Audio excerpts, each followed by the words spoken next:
स्वागत है आप सबका कहानियों के शहर में। तो मित्रों, मेरी आज की कहानी अगर आपको पसंद आती है तो मेरे चैनल को सब्सक्राइब करना न भूलें तथा मेरी कहानी को अपने दूसरे मित्रों के साथ शेयर जरूर करें। तो आइए सुनते हैं आज की कहानी। परी 7 साल की थी, सूरज 10 साल का। दोनों धूप छांव से हिले मिले से रहते थे। परी की आदत थी आज्ञा करने की। वह फूल तोड़ दो, वह फल चढ़कर गिरा दो। सूरज की आदत थी उसी समय उसे पूरा करने की। एक दिन नजर बाग वाले तालाब में कमल खिले थे। एक बड़ा सा अधखिला उन्हीं के बीच में था। परी ने कहा, वह बीच वाला लाल लाल बड़ा सा कमल ला दो सूरज। सूरज कूद पड़ा। तैरता नालों को चीरता हुआ कमल तोड़ तो लिया, पर लेकर निकल न सका। पैर मृणालों में फंस गए। परी को देने को स्नेह फूल हाथ से न छोड़ा। पैरों को पटक पटक कर नालों की उलझन छुड़ाता रहा। तट पर खड़ी लालसा की दृष्टि से फूल को देख देख कर साग्रह हाथ फैलाती हुई परी हंस रही थी। थक कर कमल लिए सूरज एकाएक डूब गया। परी दौड़ती हुई कोठे पर माँ के पास गई और हाँफती हुई बोली, सूरज मेरे लिए फूल तोड़ने को तालाब में तैरा था, डूब गया है। खबर फैली, लोग दौड़े, सूरज को निकाल लिया। उसकी मिट्टी में तब भी कमल बंधा हुआ था। पेट से पानी निकाला गया, मुंह फूंका गया, सांस चलने लगी। कई साल बीत गए। परी अब 10 साल की है। पुस्तकों के साथ साथ नृत्य गीत की भी शिक्षा उसे दी जाती है। माता के संस्कार चापल्य की उस विद्युत में प्रवेश करने लगे हैं। उसकी माता एक समय कलकत्ते की सुंदर वेश्या थी। अब राजा माहेश्वर सिंह की रक्षिता है। यह कन्या राजा साहब के औरत से पैदा हुई है। इसका नाम परी कमल कुमारी है। स्नेह से राजा साहब तथा उसकी माँ परी कहते हैं। परी की माँ के नाम राजा साहब ने एक अलग जायदाद लिख दी है। बड़े से अहाते के अंदर चारों ओर से जल से भरी खाई है। बीच में कोठी, शिव मंदिर, बगीचा, फुलवाड़ी, राजपथ आदि प्रासाद के अनुरूप और सब कुछ।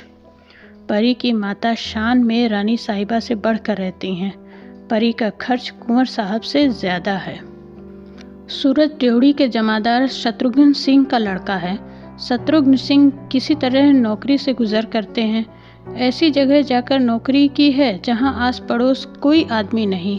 इसलिए एक प्रकार उनका जीवन अपने कर्तव्य और पुत्र स्नेह में ही पार होता है। सूरज इस समय मिडिल क्लास का विद्यार्थी है। परी के स्नेह लेश रहित तेज स्वभाव के कारण वह अब उससे नहीं मिलता। फिर वह मिडिल क्लास में पढ़ता है। परी से वह ऊंचे दर्जे में ज़्यादा पढ़ा हुआ है। इसका विचार परी नहीं करती। जो काम उससे करवाती है उसके कारण वह लाज से मुरझा जाता है, इसलिए नहीं जाता। प्रायः परी के निकलने के समय कोठी में नहीं रहता। इधर लोगों से आदर तथा सम्मान प्राप्त कर परी के स्वभाव में सामान्य राजकुमारी वाला गुरु गहन भाव इतनी ही उम्र में दूब की जड़ की तरह फैलने लगा। एक सूरज को छोड़कर और सब उसकी इज्जत करते हैं, उसकी आज्ञा मानते हैं, उसके नौकर हैं। सूरज परी का शासन नहीं मानता। ऐसा विचार उठते ही वह सूरज को बुलवाती है, पर सूरज उस समय या तो गढ़ के बाहर किसी स्वाध्यायी मित्र के साथ पढ़ता होता, या स्कूल गया होता, या खेलने के लिए निकला होता। ठीक 12 बजे दोपहर को सोचकर इतवार के दिन परी नीचे उतरी। सूरज उस समय पिता के साथ भोजन कर रहा था। एक नौकर चुपचाप दौड़कर दे खाने के लिए भेजा। लौटकर नौकर ने कहा, है भोजन कर रहा है, अभी ले आओ, ना आए तो कान पकड़ के ले आओ। हुक्म हुआ। नौकर दौड़ा हुआ गया और सूरज के बाप से कहा कि परी बहुत जल्द सूरज को बुलाती है, भेज दो, नहीं तो दिखाने के लिए कान पकड़ कर ले जाना होगा। सूरज का बाप आंसू पीकर रह गया। संभल कर कहा, लड़के को फिजूल परेशान करती है, क्या काम है? कुछ नहीं। नौकर ने कहा, गेंद धूप में फेंक दिया है और उसे हट है कि सूरज आकर उठा कर दे। सूरज ने कहा, बाबू मुझे इस तरह गेंद उठाकर देते हुए लाज लगती है। ठाकुर शत्रुघ्न सिंह की आंखों से आग निकलने लगी। कहा, हम नौकर हैं, हमारा लड़का नौकर नहीं। हम भी गेंद उठाने की नौकरी नहीं करते, तलवार बांधने की करते हैं। जाओ, परी की माँ से कह दो। नौकर परी के पास लौट आया। कहा, सूरज ना आएगा, शत्रुघ्न सिंह बिगड़ रहा है। परी की आंखें लाल हो गईं, पर शत्रुघ्न सिंह वहाँ के सिपाहियों का अफसर था। वह भी कुछ डरती थी, इसलिए माँ के पास नालिश करने चली। उधर से नौकर भी चला। परी और नौकर की बातें सुन पूजा समाप्त करके आई हुई पहले कमलता दासी, अब श्रीमती रानी कमलता देवी तिनक कर द्रुतपद राजा साहब के कमरे में गईं। राजा साहब का स्थायी निवास उन्हीं की कोठी में रहता था और आँख की पुतलियों और भौवों के पास तक चढ़ाकर एक झटका गर्दन को देती हुई बोली, यह तो ना होगा। सुना है तुम्हारी परी कभी कभी सुरजुआ को बुलाकर खेलती है। इससे उनके पिताजी महान की मर्यादा जाती रहती है, क्योंकि उनके पुत्र अब दफ्तर के बाबू की जगह लेने वाले हैं। मैं पूछती हूँ, ऐसे आदमी को रखने से क्या फ़ायदा? फ़ायदा क्या है? इसको निकाल दो, राजा साहब ने आज्ञा दी। रानी कमलता देवी ने कहा, परी के सामने पिता और पुत्र दोनों के कान पकड़कर घर से बाहर निकाल दो। पुरस्कार की लालसा से दो सिपाही शत्रुघ्न सिंह के मकान की तरफ दौड़े। परी हंसती हुई वहीं से देख रही थी। दोनों जैसे के तैसे ही लौटते हुए देख पड़े। परी को साथ लेकर रानी कमलता देवी के पास जाकर कहा, वे लोग पहले ही फाटक से बाहर निकलकर सरकारी थाने में जाकर बैठे हैं। हरगोविंद से शत्रुघ्न कह गए हैं कि थानेदार को साथ लेकर कल चारत समझा देंगे। 7 वर्ष और पार हो गए। परी अब 17 साल की परी हो गई थी। राजा महेश्वर सिंह इस समय राजा और तालुकेदारों के में बड़े जोरों में समाज सुधार कर रहे हैं। 7 वर्ष और पार हो गए।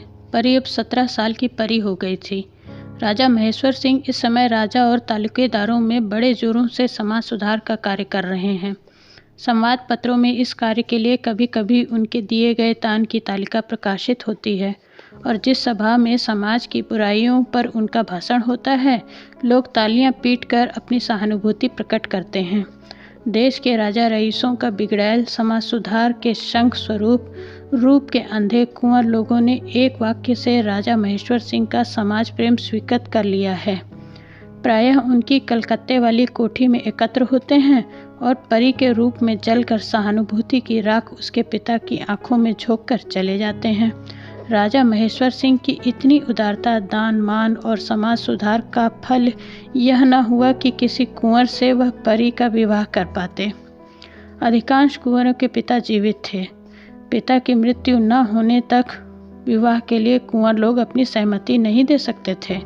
राजा महेश्वर सिंह जी को बातचीत पड़ने पर समझा देते थे। 2 साल से राजा महेश्वर सिंह भी उनमें से किसी के पिता के मरने की प्रतीक्षा कर रहे हैं, पर परी के दुर्भाग्य से अभी तक सब जी रहे हैं।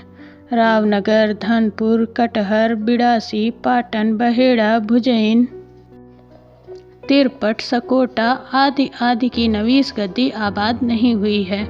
कुछ दिनों से उन्हें महाराज प्रताप नारायण सिंह चंदपुर से आशा हो रही है। रानी कमलता देवी की भी इच्छा है कि परी का विवाह यहीं हो। राजा साहब को भरोसा इसलिए है कि महाराज चंदपुर को बंगाली सभ्यता बहुत पसंद है। समाज सुधारक के नाम से प्रसिद्ध राजा महेश्वर सिंह से जब पहले कलकत्ते के ग्रैंड होटल में मिले थे, तब बंगाल की सभ्यता की बड़ी तारीफ की थी और उनके समाज सुधार के लिए सहानुभूति भी दिखलाई थी। इसके बाद रानी कमलता देवी तथा राजकुमारी परिमल को साथ लेकर कई बार राजा महेश्वर सिंह उनसे मिल चुके हैं। माता के साथ परी भी सहमत है, कारण वहाँ ऐश्वर्य और सम्मान अधिक है। आज महाराजा साहब के सेक्रेटरी मिस्टर रेटलर साहब फिर राजा महेश्वर सिंह को निमंत्रण देने आए हैं कि रात 9 बजे कृपा कर राजा साहब सब परिवार महाराजा साहब की कोठी में दर्शन दें। सब परिवार राजा साहब महाराजा साहब के साथ भोजन कर रहे थे और कोई न था। भोजन में राजाओं के साथ सम्मिलित हो भी नहीं सकता था। राजा साहब ने महाराजा साहब को गौर से परी की ओर देखते हुए आशा से पुलकित होकर कहा, महाराज, अगर एक संबंध बंगाल में भी करें तो अच्छा हो। प्रांतीय सौहार्द इस प्रकार बढ़ता रहे। मेरी इच्छा तो है महाराज साहब ने परी को देखते हुए कहा। रानी कमलता देवी ने मुस्कुरा कर कहा, आप मेरी परी से विवाह कीजिए। बड़ी सभ्यता से महाराजा साहब ने कहा, आपकी आज्ञा मुझे शिरोधार्य है। दिन ठीक करने को एकांत में महाराजा ने आज्ञा दे दी। लौटकर राजा माहेश्वर सिंह ने रानी कमलता देवी से कहा, पहाड़ी हूस है, परी को देखकर पागल हो गया है। हमें तो अपना मतलब गांठना है। विवाह से पहले महाराजा साहब ने कहला भेजा कि आप तो समाज सुधारक हैं, विवाह में व्यर्थ खर्च क्यों किया जाए। वही रकम जिस सार्वजनिक संस्था को आप कहें दे दी जाए। प्रस्ताव राजा साहब को भी पसंद आया। फिर पंडित लोग महाराजा साहब की तरफ के तो एक पग इधर से उधर होने वाले ना थे। बोले, हमारे महाराज का विवाह तो उसी ढंग से होगा जो हमारे यहाँ रीति रिवाज प्रचलित है। उधर राजा महेश्वर सिंह ने यह भी मंजूर कर लिया। विवाह का दिन जहाँ तक शीघ्र किया जा सका स्थिर किया गया। राजा साहब को महाराजा साहब के यहाँ की सभी प्रथाएं मंजूर करनी पड़ी। इसलिए विवाह के दिन राजा साहब अपने कुछ आदमियों, रानी कमलता देवी तथा परी के साथ महाराजा साहब के ही मकान में जाना पड़ा। राजा साहब अपनी तरफ से कोई ब्राह्मण पंडित नहीं ले गए थे। उन्हें ब्राह्मणों के मंत्रों पर विश्वास न था। मंत्रोच्चार करते समय ब्राह्मणों को दासी ग्रहणम कई बार कहते सुनकर राजा साहब चौंके, पर संस्कृत अच्छी पढ़ी न थी।